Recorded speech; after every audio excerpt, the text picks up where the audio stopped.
ये इनको तो जानते होगे आप, जाकिर नाइक साहब, जरा इनकी मिलाद के बारे में राय क्या जरा सर। ठीक है, हमारे मुस्लिम माशरों में जितने हैं, खुसूसन इंडिया, पाकिस्तान और ममालिक में, कि एक ईद मिलादुन नबी मनाया जाता है, वो बर्थडे ऑफ द प्रॉफिट। और अगर आप देखेंगे ये 12 रबी अव्वल है, और जहां तक कि हमें हदीस की रोशनी में हमें यह साबित नहीं होता है कि मोहम्मद सल्लल्लाहु अलैहि वसल्लम ने कभी अपना सालगिरह बनाए, या साहबाज ने, या ताइन या तबताइन ने कभी, या ताइन या तबताइन ने कभी उनका सालगिरह बनाए। तो जब मोहम्मद सल्लल्लाहु अलैहि वसल्लम ने कभी कहा नहीं कि मेरा सालगिरह बनाओ, या कभी साहबाज ने नहीं बनाए, और अगर आज हम उनका सालगिरह बनाते तो ये बिदअत हो जाता है। तो सालगिरह बनाने की कोई जरूरत नहीं है, ऐसा कोई इस्लाम एक मजहब के अंदर नहीं है, कुरान में भी नहीं, शरिया में नहीं। ये एक वेस्टर्न कल्चर है, ये एक वेस्टर्न कल्चर है कि हमें सालगिरह बनाना चाहिए। ये कहते हैं नबी की सालगिरह यानी मिलादुन नबी, मिलादुन नबी बोलने की भी तौफीक नहीं हो रही है इनको, सालगिरह बोल रहे हैं। मिलादुन नबी मनाना बिदअत है, जायज नहीं है, साहबा ने नहीं मनाया, रसूल ने नहीं मनाया, ये बिदअत है। और ये क्या है, वेस्टर्न कल्चर। वेस्टर्न कल्चर मतलब ये अंग्रेजों का तरीका है। मैं ये समझ नहीं पाया अंग्रेज क्यों हमारे नबी की मिलाद मनाने लगे, कुछ भी बोल रहे हैं, अंग्रेजों का तरीका। अब हो सकता है कि वो जवाब में ये कह दे कि नहीं साहब वो ईसा अलैहिस्सलाम का बर्थडे मनाते हैं, ईसा अलैहिस्सलाम का क्रिसमस डे मिलाद मनाते हैं, इसलिए आप उनका तरीका अपनाते हो। तो इस पर तो कुरान और हदीस के बहुत अंबार है, लेकिन मैं जाकिर नाइक साहब का एक वीडियो दिखा देता हूँ आपको कि ये कौन सा कल्चर है। जब ये कोई इस तरह की वहां भी बात करे ना, आपसे बिदअत है, तो बोलना भैया ये पहले आप समझा दो कि ये क्या है। जरा सुनो, देखिए। Let's welcome on stage the articulate analyst, Dr. Zakir Naik.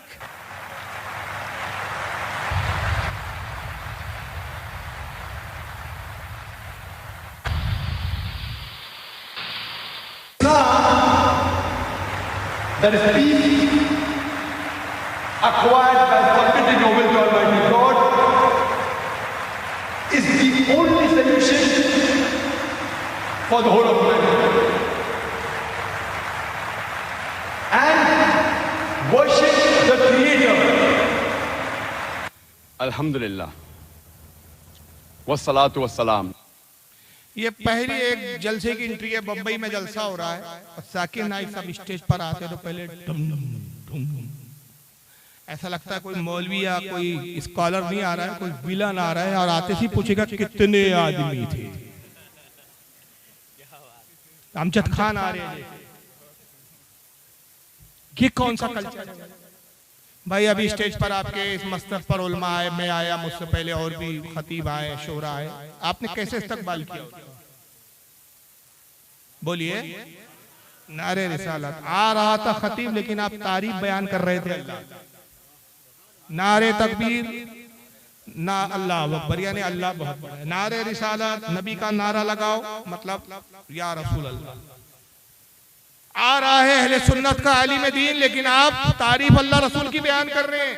ये हम अहले सुन्नत का तरीका, और ये इनका तरीका है। जब ये आ रहे हैं तो पहले से पीछे से ढोल डुम डुम बजते हैं, लाइट आता है, फिर वो कौन सा क्या है पता नहीं, अल्लाह जाने, प्लेटफॉर्म से आ रहे हैं, गोला खुलता है, गोले में से आप बरामद होते हैं। अभी दूसरी एंट्री भी देखिए, उसके बाद फिर हम बात करते हैं। ये दूसरी एंट्री है। जैसा कि मैंने अर्ज किया, ख़वातीन और हज़रात, हमारी ये आज की आखिरी नशिस्त है।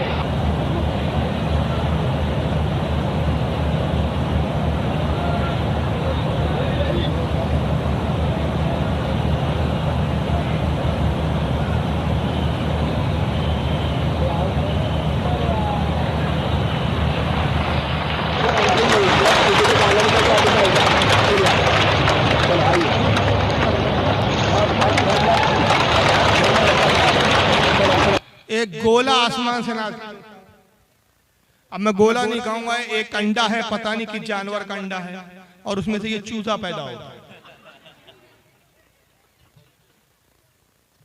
ये दीनी जलसे हैं इनके, और ये गोलों पर, ये स्टेजों पर लाखों करोड़ों रुपए खर्च कर देते हैं, मगर कोई इनका मौलवी, कोई इनकी जमात का बेगैरत आदमी इनका गिरेबान पकड़ के नहीं पूछता जनाब ये कौन सा कल्चर है।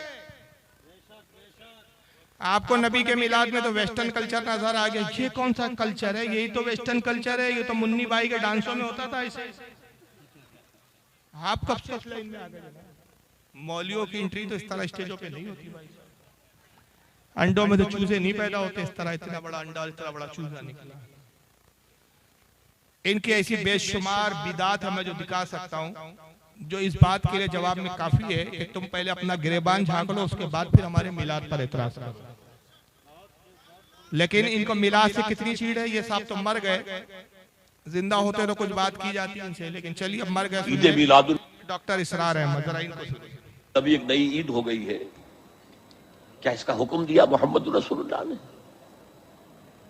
यफ़अलूना मा ला युमरून, वो अपनी ही इजाद करदा रिवायात हैं, अपनी ही इजाद करदा बिदआत हैं, अपनी ही इजाद करदा रसूमात हैं, उन पर लगे हुए हैं और दावे करते हैं अल्लाह से मोहब्बत, रसूल के इश्क के, जबकि उनके अमल में न अल्लाह की इताअत है न रसूल का इत्तिबा है।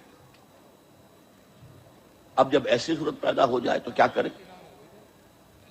फमन जाहदहुम बियदिही फहुवा मोमिनुन, तो जो मुसलमान भी उनके खिलाफ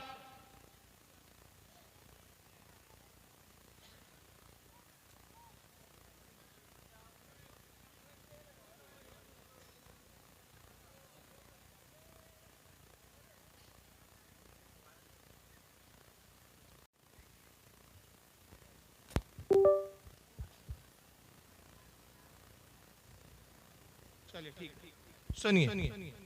ईद मिलादुन नबी एक नई ईद हो गई है, क्या इसका हुक्म दिया मोहम्मद रसूलुल्लाह ने? यफ़अलूना मा ला युमरून, वो अपनी ही इजाद करदा रिवायात हैं, अपनी ही इजाद करदा बिदआत हैं, अपनी ही इजाद करदा रसूमात हैं, उन पर लगे हुए हैं और दावे करते हैं अल्लाह से मोहब्बत, रसूल के इश्क के, जबकि उनके अमल में न अल्लाह की इताअत है न रसूल का इत्तिबा है। अब जब ऐसी सूरत पैदा हो जाए तो क्या करें? फमन जाहदहुम बियदिही फहुवा मोमिनुन, तो जो मुसलमान भी उनके खिलाफ जिहाद करेगा अपने हाथ से, अपनी ताकत से, वो मोमिन होगा। वमन जाहदहु बिलिसानिही फहुवा मोमिनुन, और जो उनके खिलाफ जिहाद करेगा अपनी जबान से, वो भी मोमिन होगा। वही 3 दर्जे। वमन जाहदहुम बिक़ल्बिही फहुवा मोमिनुन, दिल से नफरत रखकर जो जिहाद करेगा बिलक़ल्ब, वो भी मोमिन होगा। फमा वरा ज़ालिका मिनल ईमान हब्बतु खरदल, इसके बाद तो ईमान राई के दाने के बराबर भी नहीं है। यानी इसरार अहमद साहब को इतनी नफरत है मिलाद से, इतनी नफरत है कि कहते हैं कि जब ईद मिलादुन नबी कोई मनाए, ये नई ईद हो गई है, ना इसका रसूलुल्लाह की सुन्नत में पता है, ना साहबा का अमल है इस पर, ये एक अपनी इजाद है, लोगों ने अपने तरीका निकाल लिया। और ऐसी सूरत पैदा हो जाए कि जब लोग मिलाद मनाए तो तुम क्या करो? फमन जादहु बियदिही फहुवा मोमिनुन, जो उनसे हाथ से जिहाद करेगा, उनसे जंग करेगा, उनसे लड़ेगा, उनको मारेगा, पीटेगा, वही मोमिन होगा। यानी आप इतने बदतरीन काफिर हैं इनके नजदीक मिलाद मनाने की वजह से कि इनके नजदीक आप पर जिहाद करना इन पर फर्ज हो। और अगर हाथ से लड़ने की ताकत नहीं है, आपने हाथ से रोकने की ताकत नहीं है, फमन जादहु बिलिसानिही फहुवा मोमिनुन, तो अपनी जबान से उनको रोको, और जबान से नहीं रोक सकते तो फमन जादहु बिक़ल्बिही फहुवा मोमिनुन, अपने दिल में नफरत रखो, बुरा जानो, नफरत के साथ उनसे सलूक करो तो आप मोमिन है। इसके बाद राई के दाने के बराबर भी ईमान। एक तरफ ये हमें मिलाद मनाने पर इतने सख्त फतवे लगाते हैं इनके मौलविया, हमको वाजिबुल कत्ल करार देते हैं, चल तो रहा है। दूसरी तरफ इत्तेहाद की बातें होती है। बहरहाल इस पे इतना वक्त नहीं है कि मैं मिलाद पे बहुत ज्यादा दलीलें आपके सामने रखूं। एक ही दलील मैं आपके सामने दे देता हूं कि जैसे इन्होंने कहा कि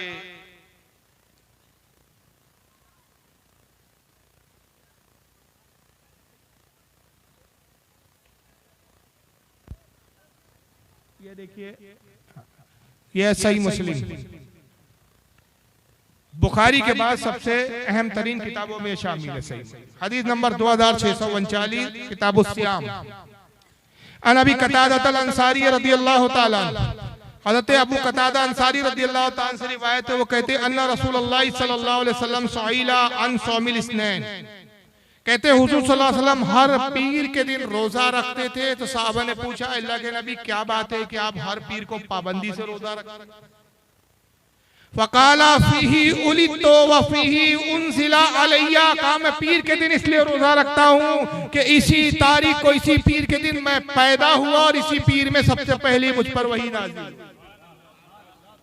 गोया हुजूर सल्लल्लाहु अलैहि वसल्लम ने साल भर अपने मिलाद को, अपने पैदाइश के दिन को याद रखा और बतौर शुक्र अल्लाह की बारगाह में वो रोजा रखते थे अल्लाह की रजा।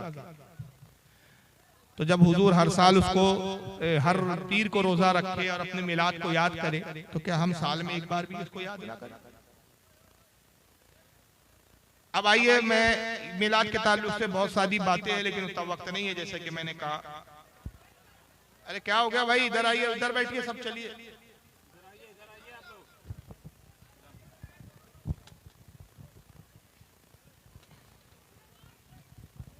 गेट के पास कौन है भाई?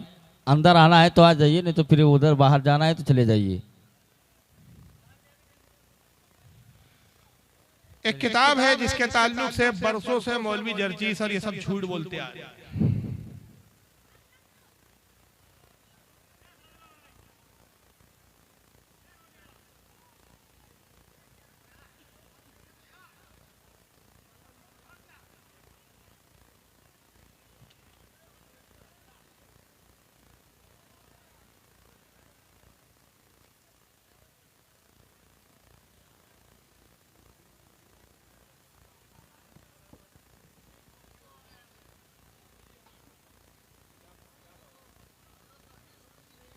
जी चलिए, ये आखिरी वीडियो जो मैं बता रहा था आपको, ये आपका कस्बा गोला और आप ही के बंगाल में एक आता है लाल गोला। लाल गोला में इसकी कैसी लाल हुई है। मगर ये वीडियो दिखाने से पहले एक वीडियो दिखाता हूं कि ये जो नबी की तौहीन करने वाले, इनके मुल्लाओं के नजदीक इनका दर्जा, इनका मकाम क्या है, पहले वो जरा जान लीजिए आप। सुनिए, उस जगह जलसा होता है, ये लाल गोला का ही जलसा है, बिहार का जलसा है। ये उसका साथी है मौलवी जर्जीस का, जिसका नाम है मौलवी तौहीद आलम। जरा इसकी बकवास सुनिए। मौलाना जर्जीस साहब के तकरीर के बाद कितने लोग हैं, कितने मोहब्बत रखने वाले हैं कि जाओ मौलाना का आने जाने के खर्च के बराबर पैसा हम दे के जाएंगे। अगर नहीं दे के जाते हैं तो इससे बढ़कर इस्लाम की बेइज्जती और क्या होगी। अगर नहीं दे के जाते हैं तो इससे बढ़कर इस्लाम की बेइज्जती और क्या होगी। ये मुस्लिम लॉकडाउन के बाद बिहार की धरती में पहला प्रोग्राम है। इतना बड़ा प्रोग्राम पूरे बिहार में 2020 से लेकर 21 का ये पहला है। 2020 में प्रोग्राम नहीं हो सका था। मैं आपसे यही गुजारिश करके जाना चाहता हूं आपके सामने अब शहनशाही खिताबत हजरत मौलाना मोहम्मद जर्जीस साहब चतुर्वेदी इटावा यूपी तशरीफ ला रहे हैं। आप हजरात उनकी तकरीर को बड़ी दिलजमी, हल्ला ना करें, शोरगुल ना करें, बड़ी शांति के साथ उनकी तकरीर को सुनें। इनकी तकरीर को सुनने के लिए पूरे अरब व अजम, पूरी भारत के अंदर अल्लाह ने ऐसी तकरीर का मलका दी है कि अल्लाह का शुक्र है कि किसी भी मजहब में, किसी भी मसलक में इतने अच्छे, इतने बड़े और इतने कम उम्र में ऐसा खतीब अभी हिंदुस्तान पे नजर नहीं आ रहा है। हिंदुस्तान पाकिस्तान में एक पर एक खतीब तो है, लेकिन सबों पर फाइक हजरत मौलाना जर्जीस साहब चतुर्वेदी हैं और हो जाते हैं। ये अल्लाह की तरफ से दैन है। कुदरत ने ऐसी कुव्वत गोयाई और ऐसी जबान पे मिठास और मलका अता की है कि पूरी दुनिया में एक तकरीर का धूम मचाया है। कुछ लोगों ने तो यहाँ तक मुबालगा आराई की है कि हजरत आदम के बाद आज तक की तारीख में मौलाना जर्जीस जैसे खतीब ही दिखाई नहीं मिलता है, सबूतों में नहीं मिलता है। कुछ लोगों ने तो यहाँ तक मुबालगा आराई की है कि हजरत आदम के बाद आज तक की तारीख में मौलाना जर्जीस जैसे खतीब ही दिखाई नहीं मिलता है, सबूतों में नहीं मिलता है। समझ रहे कितने बड़े खतीब है। पूरे अरबों अजम में इनके जैसा खतीब नहीं। हालांकि तकरीर तो उर्दू में करता है, पता नहीं अरब वाले कैसे समझ लेते हैं इसकी तकरीर। अरबों अजम में इसके जैसा खतीब नहीं है। और इतने बड़े खतीब है कि हजरत आदम से लेकर, कब से, हजरत आदम से लेकर अब तक ऐसा खतीब पैदा ही नहीं हुआ। बेगैर तो शर्म नहीं आती जब नबी और वलियों की तारीफ करो तो कहते हो कि शिरक हो जाता है, और अपने मुल्ला को इतने चने के झाड़ पे, कौन से झाड़ पे चढ़ा रहे हो यार। हाँ, नारियल के झाड़ पे चढ़ा रहे हो, या वो क्या एक बड़ा लंबा झाड़ होता है आप ही लोगों के, ताड़ी का झाड़ है, ताड़ी के झाड़ पे चढ़ा रहे हो, कहाँ चढ़ा रहे हो? आदम अलैहिस्सलाम से लेकर आज तक कोई खतीब पैदा नहीं हुआ। क्या अंबिया इकराम खतीब नहीं थे? हजरत दाऊद अलैहिस्सलाम का हाल क्या था? जब ज़बूर की तिलावत करते पानी दरिया का थम जाया करता था, आसमान के उड़ते हुए परिंदे रुक जाया करते थे। और यहाँ तक हदीस पाक में आता है कि जब खौफे इलाही में हजरत दाऊद अलैहिस्सलाम खिताब करते, आप हर हफ्ते खिताब किया करते थे, महीने में 4 मौका 4 मरतबा आप तकरीर करते। और जब खौफे इलाही पे बयान करते और तकरीर खत्म होती, सैकड़ों जनाजे उठते थे। खौफे इलाही में अल्लाह की मोहब्बत और याद में लोग अपनी जानें दे देते थे। दाऊद अलैहिस्सलाम को ख्याल हुआ कि अगर इसी तरह मैं बयान करता रहा, लोग मरते रहे, ऐसा ना हो कि कौम मेरे खिलाफ हो जाए और कहे कि दाऊद तुम तो खिताब क्या करते हो, लोगों की मौत का जरिया बन रहे हो। तो जनाब दाऊद अलैहिस्सलाम ने किया कि हफ्ते में तकरीर करने की बजाय फिर आपने 15 दिन में 1 मरतबा खिताब शुरू कर दिया, मगर मरने वालों की तादाद वैसी ही रही। फिर आपने ये किया कि हफ्ते में 1 मरतबा खिताब शुरू कर, महीने में 1 बार खिताब करते थे आप। फिर मरने वाले वैसे ही रहे। और बहुत लोग जब आपकी मजलिसों में इंतकाल करने लगे तो आपने अब ख्याल किया कि साल में सिर्फ 1 बार खिताब करूंगा। तो अल्लाह ताला ने वही भेजी कि दाऊद महीने में 1 मरतबा जरूर खिताब किया करो, साल में नहीं। और ये ना सोचो कि ये जो लोग मर जाते हैं तो तुम इनके जान का जो है नुकसान करते हो या तुम इसके जिम्मेदार हो। ऐ दाऊद, जो तेरी बज़्म में तेरे तकरीर और खिताब के दौरान इंतकाल कर जाता है, हम न उससे हिसाब लेते हैं न किताब लेते हैं, डायरेक्ट जन्नत में डाल देते हैं। क्या बात है, सुभान अल्लाह सुभान अल्लाह। तो तुम्हारी मजलिस है दाऊद, ये जन्नत में जाने का सबब हो रही है गुनाहगारों। वो खतीब थे दाऊद अलैहिस्सलाम। हज़रत नबी पाक का क्या आलम था, हज़रत कहते हैं तेरे आगे यूं लचे हैं दबे फुसा अरब के बड़े बड़े, यूं जानिए कि मुंह में ज़बा नहीं बल्कि जिस्म में जा। हाय बाबा सुभान अल्लाह सुभान अल्लाह। मौला अली की फुसात का क्या कहना है? बड़े बड़े खतीब गुजरे, बड़े बड़े अंबिया खिताबत में गुजरे। सरकार जब कलाम करते तो लोग सुन के कहते माँ हाज़ा कलामुल बशर, ये किसी इंसान का कलाम हो ही नहीं सकता। हाय हाय। मगर ये चने के झाड़ पे जब चढ़ाने आए तो कहते आदम अलैहिस्सलाम से लेकर आज तक इस जमीन पर मौलाना जर्जी जैसा खतीब पैदा ही नहीं हुआ। भाई ठीक है, आपके बलात्कारी बाबा। सुनिए, जर्जी जैसे खतीब ही दिखाई नहीं मिलता है, सबूतों में नहीं मिलता है। कुछ लोगों ने तो यहाँ तक मुबालगा आराई की है कि हजरत आदम के बाद आज तक की तारीख में मौलाना जर्जी जैसे खतीब ही दिखाई नहीं मिलता है, सबूतों में नहीं मिलता है। हजरत मौलाना की तकरीर सुनने के सबूत नहीं है, सबूत में नहीं मिलता है, दिखाई नहीं देता है, आज तक ऐसा खतीब पैदा नहीं हुआ। लेकिन तुमने चने के झाड़ पे चढ़ाया और वहीं पर पब्लिक ने क्या किया, लाल गोला के अंदर उसको लाल कर दिया। जरा सुनिए, उसी की ज़बानी हम क्यों गए भाई, सुनिए। लोग नाम भी बिगाड़ने लगे। कमीनों ने एक जगह इश्तिहार में मौलाना जर्जी चतुर्वेदी ना लिख के चूतरवेदी लिख दिया। अब ऐसे ऐसे लोग पैदा हो गए दुनिया में, अब हम क्या करें। कमीनों ने एक जगह इश्तिहार में मौलाना जर्जी चतुर्वेदी ना लिख के चूतरवेदी लिख दिया। अब ऐसे ऐसे लोग पैदा हो गए दुनिया में, अब हम क्या करें।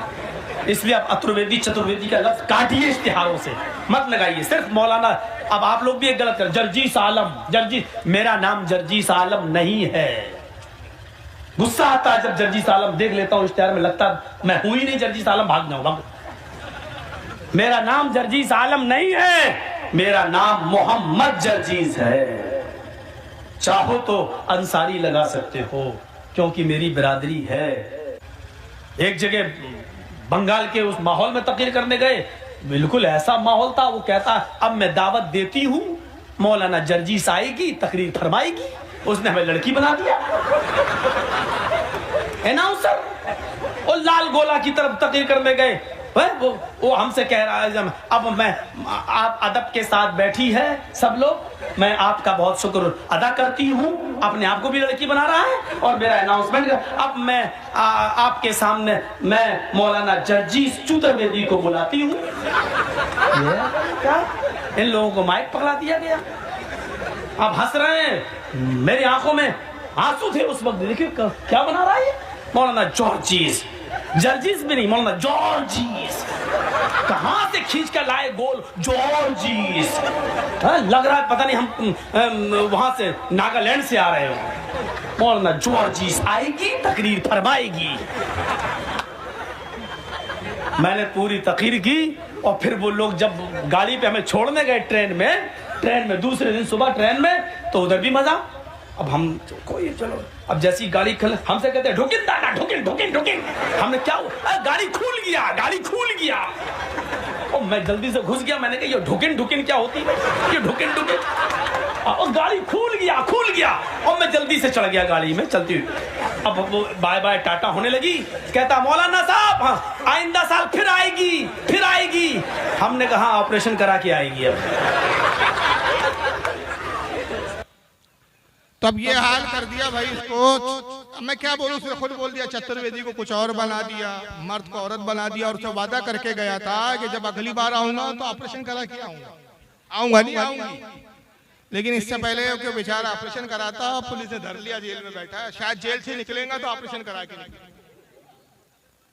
तो देखिए ये अल्लाह ताला का एक निज़ाम है कि ये अंबिया का मजाक बनाते हैं, अल्लाह ताला इनकी ज़बानी इनका मजाक बनाते हैं, वरना हमारे उलमा का के साथ ऐसे मामला नहीं होते।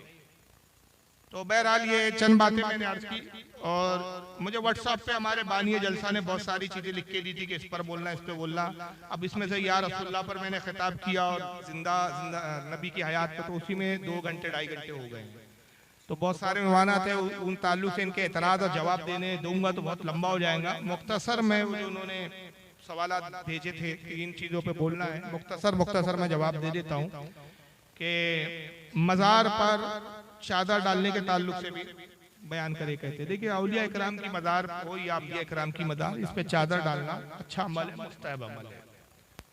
अलबत्ता ये हदीस से अगरचे साबित नहीं है, रसूलुल्लाह के ज़माने में इस तरह का कोई रिवाज नहीं था, लेकिन बाद में उलमा और अइम्मा ने कि वली की कब्र और गैर वली की कब्र में फर्क और इम्तियाज हो जाए, इसके लिए चादर डालने का तरीका शुरू किया। और उसका मकसद सिर्फ ये होता है कि वो चादर से कोई सवाब नहीं होता कि वली का दर्जा बढ़ जाता है या वली का मकाम बढ़ता है या चादर चढ़ाने वाले को बहुत सवाब मिलता है, ऐसा नहीं। बल्कि आला हज़रत फाज़िल बरेलवी ने साफ वादे तौर पर फरमाया कि बुजुर्गों की मज़ार पे चादर डालना मुस्तहब अमल है, अच्छा अमल है, सिर्फ इसलिए कि ताकि वाज़े हो जाए कि ये अल्लाह का वली है, और आम कब्र पे चादर ना डाली जाए ताकि वाज़े हो जाए कि ये मरने वाला एक आम इंसान है। वली की कब्र पे जब कोई चादर देखे तो एहतराम करे, कब्र पे पैर डाल पर रखे और वो एक एहतराम की निगाह से देखे और जान ले कि ये एक अल्लाह के वली है। तो यहाँ पर दुआ करें, उनके लिए साले सवाब भी करे, खुद भी उनके लिए दुआ करे, अपने लिए दुआ करे और उनके वसीले से अल्लाह की बारगाह में दुआ करे, उनके फ्यूज़ व बरक़ात की तलब अल्लाह की बारगाह में अर्ज़ करे। ये मकसद होता है। आलत फरमाते हैं कि जब तक मज़ार पर एक चादर है, एक चादर होते हुए दूसरी चादर डालना भी जायज़ है। हमारे यहाँ जो रिवाज है ना अजमेर में और बहुत सारी मज़ारों पे लोग सोचते हैं 2 लाख की चादर, 3 लाख की चादर, ये सिर्फ इसराफ है, माल की बर्बादी। चादरों पे चादर डाल रहे हैं, ये सिर्फ खादिमों का पेट भरता है, इससे उस बुजुर्ग को कोई फायदा नहीं। मुझे बताइए, आप चादर नहीं डालेंगे तो क्या गरीब नवाज का मकाम बढ़ जाएगा? और चादर डालेंगे तो क्या गरीब नवाज का मकाम बढ़ जाएगा? नहीं भाई, गरीब नवाज की शफाअत से करोड़ों लाखों लोग जन्नत में जाएंगे, उनकी शफाअत से गुनाहगार बख्शे जाएंगे, उनको आपकी हाजत जरूरत नहीं है। वो तो आले रसूल भी है, नबी के शहजादे भी है, अली के लख्ते जिगर भी है और अल्लाह के वली भी है, गरीब नवाज भी है। तो जब वो दुनिया में गरीबों को नवाज रहे हैं तो इंशाल्लाह आखिरत में कितना नवाजेंगे। तो उनको चादर की हाजत नहीं, चादर तो सिर्फ एक एहतराम के लिए कब्र पर डालने को। तो ये जो लाखों की चादरें डाली जाती है, इससे कोई फायदा नहीं, इससे बचना चाहिए। एक सवाल इन्होंने ये भी भेजा है,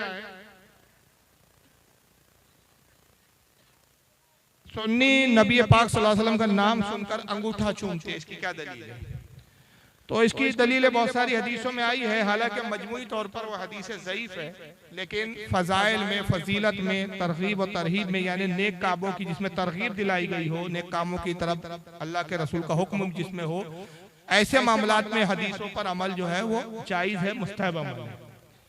अब हदीसों में जैसे आया है, इमाम सकावी रहमतुल्लाह अलैह एक मुहद्दिस गुजरे बहुत बड़े, इमाम शमसुद्दीन सकावी, उनकी अल मकासिदुल हसना किताब है, मुल्ला अली कारी की मिरकात की शरह है, ये सारे आइम्मा मुहद्दिसीन नकल करते, बड़े बड़े मुहद्दिस है कि अल्लाह ताला ने जब हजरत आदम की तख्लीक फरमाई तो अल्लाह ने आदम को खिताब किया कि अबू मोहम्मद, ए मोहम्मद के बाप। तो आदम अलैहिस्सलाम ने अर्ज किया कि परवरदिगार, तूने मुझे अबू मोहम्मद कह के खिताब किया, मोहम्मद के बाप। ये मोहम्मद कौन है जो मेरी औलादों में? रब ने फरमाया तेरी औलादों में होंगे, इनके नूर की तख्लीक में तुझसे पहले कर चुका। लौलाका लमा खलक़तुल अफ़लाक, ऐ आदम अगर इस जात को पैदा करना मकसूद ना होता, मैं कायनात की तख्लीक ही ना करता। इन्हीं के सदके में मैंने कायनात बनाई और बशक्ल नूर मैंने मोहम्मद को अपने कुर्बे खास में रखा। ये जाहिर में तेरी औलादों में होंगे, बातिन में तेरे बाप, ये ना होते तो तेरा वजूद ना होता। तो हजरत आदम ने अर्ज किया, मौला उस मेरे बेटे के नूर को मुझे दिखा और मुझ पर जाहिर कर। रब ने फरमाया कि आदम अपने अंगूठों की तरफ देखो। जनाब आदम सलाम ने अंगूठे की तरफ देखा, आपके अंगूठे के नाखून में रसूलुल्लाह का नूर जलवा कर, आपका अंगूठा रोशन हुआ। और जब हुजूर के नूर को देखा, इतनी मोहब्बत दिल में जा गुजरी हुई हजरत आदम की, मोहब्बत में अंगूठों को बोसा देके आंखों से लगा लिया। वहां से हजरत आदम की सुन्नत बनी। फिर इस सुन्नत पर अमल जनाब अबू बकर सिद्दीक ने किया। इमाम सकावी कहते हैं कि एक मरतबा सरकार तशरीफ फरमाते मस्जिद में, अबू बकर भी थे और हजरत बिलाल अजान दे रहे। और जब हजरत बिलाल रज़ी अल्लाह ताला अन्हु अजान में इस मकाम पर पहुंचे, अशहदु अल्ला इलाहा इल्लल्लाह अशहदु अन्ना मुहम्मदुर रसूलुल्लाह, अशहदु अन्ना मुहम्मदुर रसूलुल्लाह पर जब हजरत बिलाल पहुंचे तो अबू बकर सिद्दीक ने अंगूठा लिया, चूमा और आंखों से मस कर। सरकार ने देखा, मुस्कुरा दिया। जब अजान खत्म हुई तो आपने फरमाया, अबू बकर तुमने ऐसा क्यों किया? अर्ज किया, या रसूलल्लाह आपके जद्दे आला आदम ने ऐसा किया, उनकी सुन्नत मैंने अदा की। जब आपका नाम आया, उन्होंने आपके नूर को देख के बोसा दिया, मैंने आपके नाम को सुनकर बोसा दिया। सरकार खुश हुए, फरमाया कि जो मेरे साथी, मेरे रफीक, मेरे महबूब अबू बकर ने किया, मेरी उम्मत में से जो कोई अजान में मेरा नाम सुन के ये अमल करे, उसकी ता हयात आंखों की बीनाई जाए नहीं। तो उसकी बरकत यह है कि आंखों से नाबीना नहीं होता जो रसूलुल्लाह के नाम को चूम कर आंखों से मस्त करता है। तो ये हदीसों में इसका जिक्र है। लेकिन मैं अर्ज कर दूं कि अगर ये हदीस सनद के एतबार से ज़ईफ है, लेकिन ज़ईफ है, झूठी नहीं। और ज़ईफ हदीस पर अमल तरगीब में और तरहीब में और सवाब की जहाँ बशारत है, उन चीजों पर उस पर अमल जायज होता है। झूठी हदीस पर अमल की जरूरत नहीं होती। नबी पाक जिंदा है, तो ये तो मैं बता चुका हूँ जल्दी इसका। कुछ फिरके सऊदिया को दलील बनाते हैं। अब इसके लिए तो बहुत लंबा किताब करना पड़ेगा। सऊदिया देखिए हमारे लिए कोई सनद नहीं है, सऊदिया के बादशाह सनद नहीं है, सऊदिया के उलमा सनद नहीं है। सऊदी अरब किसी हदीस की किताब का नाम नहीं है, याद रखिए। सऊदी अरब कुरान का नाम नहीं है। मुसलमान दुनिया में कहीं भी रहे, उसके लिए दलील क्या है? कुरान और हदीस, सहाबा का अमल, रसूलुल्लाह का। मैंने इब्तिदा यहीं से की थी कि अकीदा वही तस्लीम किया जाएगा जो अकीदा सहाबा और रसूल के अकीदे से मैच करता हो। अगर वो सहाबा और रसूल के अकीदा ना हो तो उस अकीदे पर, उसको अकीदे के तौर पर कबूल नहीं किया जाएगा। अब सऊदिया में ऐसा होता है। अब सऊदिया में तो शराब भी पी जाती है, तवाइफों पे नोट भी निछावर किए जाते हैं। अब तो सऊदिया का हाल हो गया है कि अभी फिलहाल जो किंग बैठे हुए वहाँ, सलमान नाम के किंग सलमान, उसने सऊदिया में इतनी आज़ादी और इतनी छूट दे रखी है कि माज़अल्लाह फिल्म थिएटर भी वहाँ खुल गए, जबकि वहाँ फिल्म थिएटर पहले नहीं थे। अब फिल्में भी दिखाई जा रही है, डांस के क्लब भी बना दिए गए हैं, शराब खाने भी बना दिए गए शराब पीते। बल्कि ऐसे वीडियोज आए कि ताश के क्लब बनाए गए या जुआ खेला जा रहा है, वह हरम का इमाम बैठ के जुआ खेल रहा है।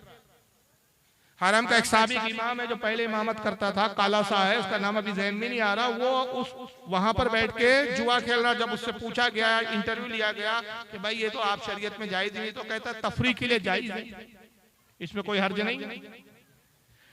तो अब वहां पे शराब भी पी जा रही है, जुआ भी खेले जा रहे हैं, फैशन शो होते हैं, फैशन शो में नंगी बरहना अधनंगी औरतें रैंप पर वो चलती है, बाकायदा उसका शो होता है जिसकी नुमाइश होती है। ये सब सऊदिया में हो रहा है।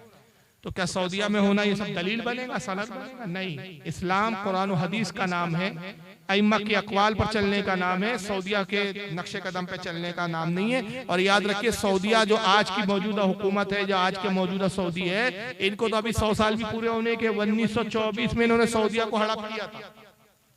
पहले वहाँ तुर्की हुकूमत थी, सुन्नियों की तुर्की हुकूमत को हटाकर ये वहाँ काबिज हुए। 24 सितंबर 1924 में इन्होंने कब्जा किया और अभी 2023 चल रहा है, यानी अभी आने वाले 24 सितंबर को 100 साल हो जाएंगे इनके कब्जे को। तो इन्होंने जो इस्लाम को अभी दिखाया है ये 100 साल पुराना है, और हम जिस इस्लाम को मान रहे हैं, जिस पर चल रहे हैं, वो 1400 साल पुराना है।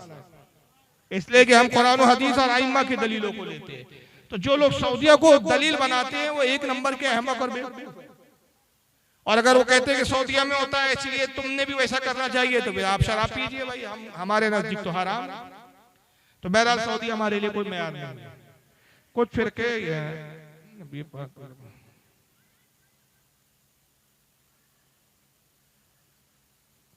अब ये आखिरी सवाल है कि मजार चूमना जैसा कि दूसरे फिरके बिद्दत बताते हैं और शिर्क कहते हैं, ये कैसा है?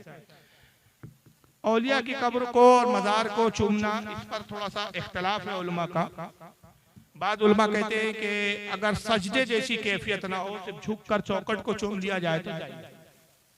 और बाद उलमा कहते हैं कि सजदे की नियत नहीं होती, लिहाजा उस तरह हद तक झुककर भी अगर चूम ले और नियत सजदे की ना हो तो जायज है। और नऊज़ बिल्लाह अगर किसी की नियत है कि मैं सजदा कर रहा हूँ तो ताज़ीम के सजदे की नियत है तो तब तो हराम है।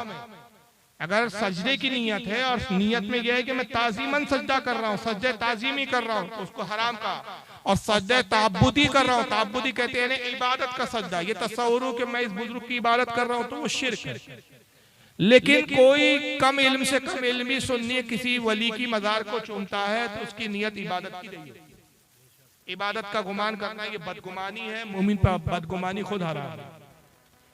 तो चूमना जायज है और इसका सबूत रसूलुल्लाह के सहाबा की सीरत में हमें मिलता है। जैसे कि इमाम हाकिम की किताब है अल-मुस्तदरक हदीस की किताब है, उसमें उन्होंने बाकायदा हजरत अबू अय्यूब अंसारी का बारे में हदीस लिखी कि अबू साले दाऊद इब्न अबी साले का रावी है, वो कहते हैं कि मैंने देखा कि हजरत अबू अय्यूब अंसारी रसूलुल्लाह के रोजे पर जाते और हुजूर की कब्र मुबारक से को लिपटकर चूमते।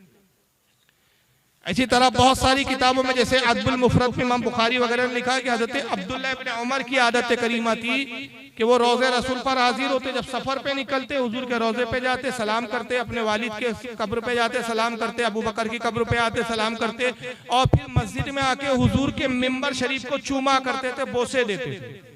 लोगों ने पूछा कि आप रसूलुल्लाह के मिंबर को क्यों चूमते हैं? कहा इसलिए कि यहाँ रसूलुल्लाह तशरीफ रखे, जिस जगह हुजूर का जिस्म मुबारक मस हो गया है वो बरकत वाली जगह है, लिहाजा मैं उसको चूम के बरकत हासिल करता हूं। तो मिंबर को चूमना, सरकार की कब्र को चूमना, ये सहाबा के अमल से साबित है। और जो अमल सहाबा का रसूल से साबित हो वो औलिया के लिए उम्मत का अमल साबित हो जाता है। इसलिए कि औलिया और उलमा जो है अंबिया किराम के नाइबीन होते हैं। जैसे हम उलमा के हाथ चूमते हैं, कोई पूछे भाई आप आलिम के हाथ क्यों चूम रहे, तो दलील क्या दी जाती है कि भाई सहाबा रसूलुल्लाह के हाथ चूमा। तो इसलिए कि जो अमल रसूल के साथ सहाबा का था वो सुन्नत बन जाता है। और अंबिया औलिया और उलमा चूंकि हुजूर के वारिस हैं, नाइबीन हैं, उनकी औलादों की तरह, लिहाजा इनके लिए भी वो चीज साबित हो जाती है। तो बहरहाल कब्र को चूमने में हर्ज नहीं है, अलबत्ता सजदा नहीं करना चाहिए। सजदे को हराम फरमाया हमारी शरीयत में, जायज नहीं है, पिछली शरीयत में जायज था। इस ताल्लुक से मेरा एक बड़ा तफसीली बयान है, वो कब्र को सजदा करता है मुशरिक है, ये बयान का नाम है। आप नेट पर जाइए, इंटरनेट पर, यूट्यूब वगैरह पर, वहां से डालिए वो कब्र को सजदा करता है मुशरिक है, बाय फारूक रज़वी, बयान पूरा आ जाएगा। 1.5-2 घंटे का बयान है, पूरी दलाइल हदीसों के साथ, कुरान की दलाइल के साथ पूरा बयान उसमें मौजूद है। अल्लाह ताला आज की इस बज़्म को कबूल फरमाए, जो कुछ भी बयान हुआ और जो कुछ भी बताया गया उस पर अमल की तौफीक अता फरमाए, और कहने और बोलने में कोई लर्जिश और गलती हो अपने हबीब के सदके में माफ फरमाए। आखिरी बात, अभी सलातो सलाम होगा, अभी हो गए हैं 3:15, सलाम दुआ 3:30 हो जाएंगे। फजर की नमाज कितने बजे है यहाँ पर? 5:30 बजे जमात है, तो हो सके तो जमात से नमाज पढ़े, हो सके तो। लेकिन अगर खुदा ना खास्ता कोई ऐसे लोग हो जब नींद का बहुत गलबा हो, अब इतना गलबा है कि बस जागना नहीं हो रहा है, तो जैसी फजर का अव्वल वक्त शुरू हो जाए, यानी फजर का वक्त अजान से पहले कुछ पहले शुरू हो जाता है, तो कम से कम अपने घर में फजर पढ़ के सोए। हालांकि जरूरत तो यह है कि जमाती से पढ़े, कि जमात छोड़ना बिला वजह जायज नहीं है, वाजिब है। तो कोशिश करें कि अगर आज की रात, आज की बज़्म हम अल्लाह रसूल के जिक्र में गुजारे तो फजर भी पढ़े। ऐसा ना हो कि रात तो नेकी में गुजरी और जो फर्ज है उसी को छोड़ दिया। तो आप फजर की नमाज पढ़ेंगे कि नहीं आज? और कल और परसों बाद में भी पढ़ेंगे कि नहीं, कि बस फिर खत्म? जलसे का असल फायदा यही है कि बंदा बाअमल हो जाए, अमल की तरफ उसकी रग़बत हो जाए। अल्लाह ताला हमें शरीयत पे चलने की तौफीक अता फरमाए। वमा अलैना इल्लल बलागुल मुबीन। चलिए क्या प्रोग्राम है, कुछ नात का चलना है।